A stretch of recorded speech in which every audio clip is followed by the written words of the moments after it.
சுவை மனம் சமையலில் இன்றைக்கி நம்ம பார்க்க போகிற ரெசிபி மட்டன் எலும்பு குழம்பு. மட்டன் குழம்பு வேறு மாதிரி, மட்டன் எலும்பு குழம்பு வேறு மாதிரி செய்கிறது. வாங்க ரெசிபி எப்படி செய்கிறதுன்னு பார்க்கலாம்.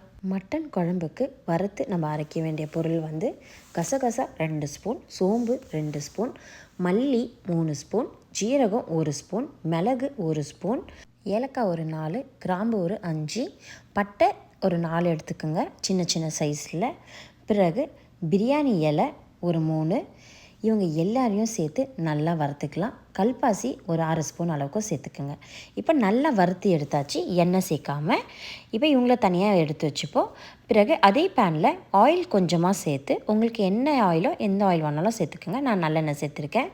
நல்லெண்ணெய் சேர்த்து சின்ன வெங்காயம் ஒரு 10, வரமிளகா ஒரு 10, காஷ்மீரி ரெட் சில்லி பவுடர் ஒரு 6 எடுத்திருக்கேன், முந்திரி ஒரு கையளவு.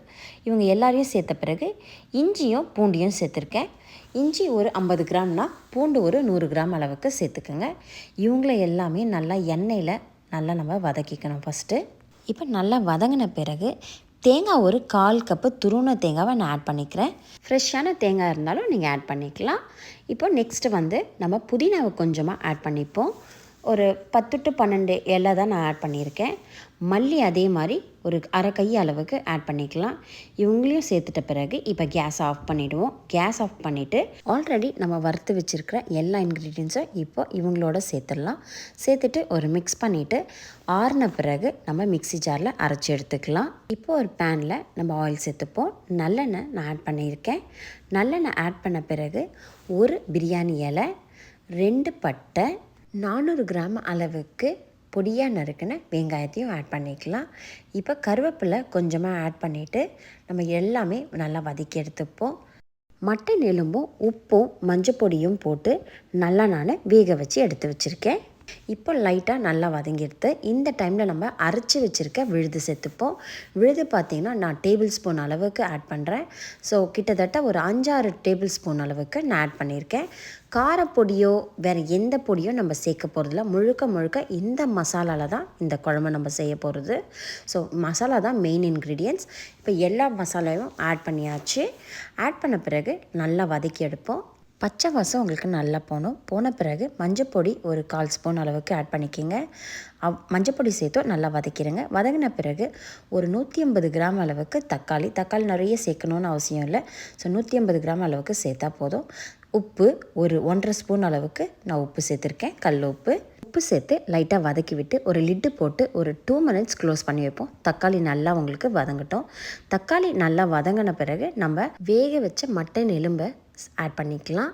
மட்டன் எலும்பு உங்களுக்கு நல்லாவே வேகணும். ஸோ நான் ஒரு 4-5 விசில் கிட்ட விட்டேன், கடித்து சாப்பிட்ற அளவுக்கு. ஸோ நல்லா ஒரு 5 விசில் விட்ட பிறகு நீங்கள் ஆட் பண்ணுங்கள். மட்டன் சூப்பு பார்த்திங்கன்னா நான் ஒரு 4 கப் அளவுக்கு ஆட் பண்ணியிருக்கேன். தண்ணி ஒன்றும் ஆட் பண்ணல. ஸோ சூப்பை மட்டும்தான் ஃபஸ்ட்டு நான் ஆட் பண்ணியிருக்கேன். இப்போ தண்ணி ஒரு கப்பு சேர்த்து நல்லா நம்ம கொதிக்க விடலாம். ஒரு லிட்டு போட்டு க்ளோஸ் பண்ணிவிடுங்க. ஒரு 15 minutes நல்லாவே கொதிக்கிட்டோம். லிட்டை நீங்கள் ஓப்பன் பண்ணணுன்னு அவசியம் இல்லை. 15 minutes கழித்து ஓப்பன் பண்ணி கொத்தமல்லி தாள் பொடியாக நறுக்கி ஆட் பண்ணிக்கோங்க. இதில் நோட் பண்ணியிருப்பீங்களான்னு தெரியல எனக்கு, நான் எந்த மசாலாவும் எக்ஸ்ட்ரா ஆட் பண்ணவே இல்லை. நம்ம அரைச்சி வச்சுருக்க மசாலா மட்டும்தான் இது முழுக்க. நீங்கள் இது மாதிரி அரைச்சி எலும்பு குழம்போ இல்லை மட்டனில் கூட நீங்கள் இது மாதிரி வச்சு பாருங்கள், ரொம்ப நல்லாயிருக்கும். பட் எலும்பு குழம்பு நான் இது மாதிரி அரைச்சி விட்டு தான் நான் எப்போவுமே செய்வேன் வீட்டில். அவ்வளோ அருமையாக இருக்கும். இந்த எலும்பு குழம்பு வச்சுட்டு நீங்கள் வந்து சுட ரைஸ் வச்சு சாப்பிட்டு பாருங்கள், சூப்பராக இருக்கும். 2வது தோசை இட்லிக்கும் ரொம்ப நல்லாயிருக்கும். எலும்பு நிறைய வாங்கி நான் வச்சுருப்பேன், ஏன்னா சூப்பு செய்யலான்றதுக்காக. சம்டைம்ஸ் கொஞ்சம் கறியும் இதில் ஆட் பண்ணி இந்த குழம்பை வச்சு பாருங்கள், கண்டிப்பாக உங்களுக்கு பிடிக்கும். உங்களுக்கு இந்த ரெசிபி பிடிச்சிருந்துச்சுன்னா மறக்காமல் சப்ஸ்கிரைப் பண்ணுங்கள். ஃப்ரெண்ட்ஸ் அண்ட் ஃபேமிலிக்கும் ஷேர் பண்ணுங்கள். கமெண்ட்ஸில் சொல்லுங்கள், லைக் பண்ணுங்கள். ஆரோக்கியமாக சாப்பிட்டு சந்தோஷமாக இருங்க. Thank you so much.